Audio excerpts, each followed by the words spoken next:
The Crysis franchise is one of the biggest mysteries to me. It's a series that, on the surface, does things differently than most shooters. But why don't people gravitate towards it, and why is no one playing or talking about the Crysis franchise these days? I'd go so far to say that Crysis is one of the most underappreciated franchises in the shooting genre.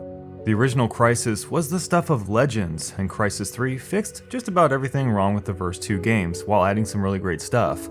Crysis was very original in gameplay design, had a unique science fiction theme, a multiplayer component that checked all the boxes, and some of the most amazing visuals and set pieces you could possibly see in any video game. So why do Crysis multiplayer servers get shut down faster than other games? Why is there no talk of Crysis 4, and hell, why does the Crysis formula just not work? I think the biggest reason Crysis never took off has to do with two things: the de-evolution of Crysis II, and more importantly, the fact that Crysis has lost its identity.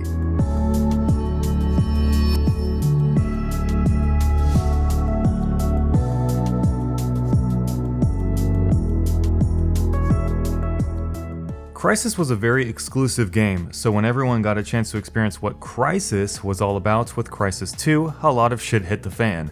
For those that didn't play the original, Crysis was a mythical figure in the video game industry. Whispers could be heard of the most amazing game ever, better looking than any game before it, a go-anywhere, do-anything shooter with a superpowered main character, and wow, the most beautiful water in a game. You could throw, grab, and hurl people across beaches, run faster than the wind, and kick the literal shit out of anyone you saw. Crysis was a game of no hand-holding. Back in 2008, games were a little bit more unforgiving, especially ones that were designed for the PC platform. Historically speaking, PC games were viewed as more complex, both in technicality and design. After all, the more powerful the system, the less corners you have to cut in a game. Crysis was a game that left nothing on the table. It was also a smorgasbord of ideas. North Korean soldiers, heavily armored mercenaries, and aliens that would need to be contended with, but you had the nano suit on your side. Players were literal superheroes and could use the nano suit to play the game however they wanted. Maximum strength, maximum speed, and maximum armor. Combining those words with an elegant cloaking system made you feel like a literal predator, capable of rampaging across those beautiful islands, destroying everything in your way. Those shady North Koreans need to be dealt with, so you're dumped off at night onto the beach, the stars overhead looking down on you gently. It's quiet, and you can see turtles lounging in the sand under the moonlight. Night vision goggles, kick 'em on, you can cover the world in a realistic army green hue, your fists bunched up and ready to knock the daylights out of the first person you see. So all you gotta do is slap on your favorite weapon add-ons with the real-time customization feature and head out into the world of Crysis as the sun gently creeps its way up onto the horizon. In 2008, no game ever came close to looking and feeling good as Crysis. The fidelity was way ahead of its time. But good lord, did it take a beast of a computer to run this game, hell to even get it running at a playable frame rate. Sure, it's an amazing game, but it did have a very niche audience due to this entry barrier. It's the reason Crysis never became a household name for the mass market. People just couldn't run it on mama's old Pentium computer. It's a shame because it was a real treasure during the time. 4 years would pass between Crysis and Crysis II. Of course, Crysis Warhead was the standalone follow-up to the original game, but most people didn't run out and buy it unless they were already fans of Crysis, and as we know, the general market was not that crowd, so it was Crysis II that was going to be the first Crysis game that the masses would experience. But things had changed in the years leading up to Crysis II. The Call of Duty games became the household name, and the modern military shooter was the flavor of the month, a subgenre that is to this day the most popular version of a first-person shooter. Crytek had seen the trend coming and wanted to jump on that linear storytelling bandwagon. Perhaps this was because linear action-style shooters like COD and Battlefield made more money than any other genre, or maybe it was because they wanted Crysis to appeal to a higher target market. Many believe Crytek took the series backwards in time with its linearity in Crysis II. Fans of the original game were surprised when the expansiveness of Crysis was replaced by a modern setting with a fixed narrative. More cutscenes than ever, a dramatic story filled with theatrical performances by characters, and a lot of exposition. Of course, there was still a great deal of freedom in the moment-to-moment gameplay. The nanosuit was still great. However, the most intriguing side of the franchise, the actual aliens, were extremely underplayed for most of the game.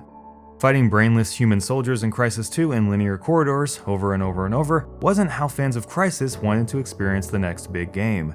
As it turns out, Crysis II achieved the worst of two possible outcomes. It alienated fans of the original game and failed to deliver on the expectations for new players. New players didn't want a linear game, contrary to what the game climate was during the era. People had heard of what Crysis was all about, and they wanted to experience it with a new game design. But since Crysis II switched gears and went linear, Crytek disappointed both groups of players. To put the cherry on top, Crysis II had its full game leaked onto torrent sites 2 months before its release, so the game lost out on many potential sales right out of the gate. But much worse for the public relations, the torrent had major issues and was only partially complete, missing textures, huge bugs and glitches, and it crashed like no other. Not the best way for would-be consumers to see your game on YouTube before the launch of the game. But worst of all, Crysis II had a stigma attached to it, that it was a console port. The powers were simplified, the video options were a joke compared to the original game, the game had alleged mouse aim assist for PC players and a copycat multiplayer component. So wrap all that stuff up, and Crysis II was one of the biggest disappointments in the history of first-person shooters.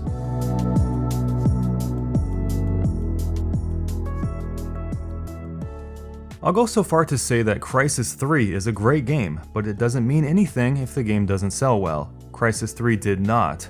Just like with Crysis II and Dead Space 3, EA reported underwhelming sales.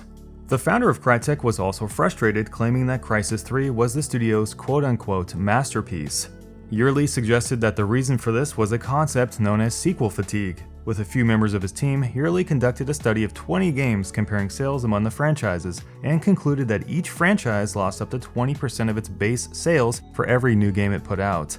Now, whether this is true or not, Crysis III provides an interesting look into this particular concept. Do people grow tired of a franchise the more they experience it? It's impossible to answer that question, but not improbable to be critical of it.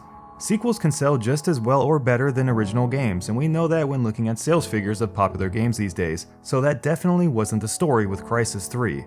Personally, Crysis III was the favorite of mine in the series. It took the best parts of both Crysis 1 and 2 and fixed nearly all the issues that plagued them. It wasn't a perfect game, but I think it was the right mix of action, storytelling, gameplay, stealth, and openness. The levels themselves were curated, yet you can approach the objectives in any way you want. The nanosuit powers were fantastic, especially with the new bow, but you always had to think before acting. Using power armor could only get you so far, and you had to manage your resources if you wanted to hunt while cloaking.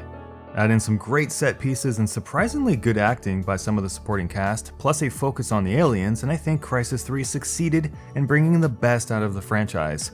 But none of that actually matters when people choose not to purchase Crysis III. The reason Crysis III failed is because of what happened between Crysis and Crysis II. Crysis II ruined the Crysis experience for both fans and new players, and after that happened, people said goodbye to the series. It's the reason that Crysis IV has not been announced, because there will most likely not be a Crysis IV. Sales figures dictate the decisions of video game companies these days, and the data says that Crysis is a series that should be left to history. Add in the controversy of Crytek not being able to pay its employees lately, and Crysis has an even smaller chance of ever seeing the light of day again. Sadly, Crysis is one of the most amazing concepts in first-person shooting that has already been forgotten. Thanks for watching, everyone. If you'd like to support this channel, please subscribe to Downward Thrust and consider pledging to my Patreon at patreon.com/downwardthrust. Have an amazing day, and we'll see you in our next video.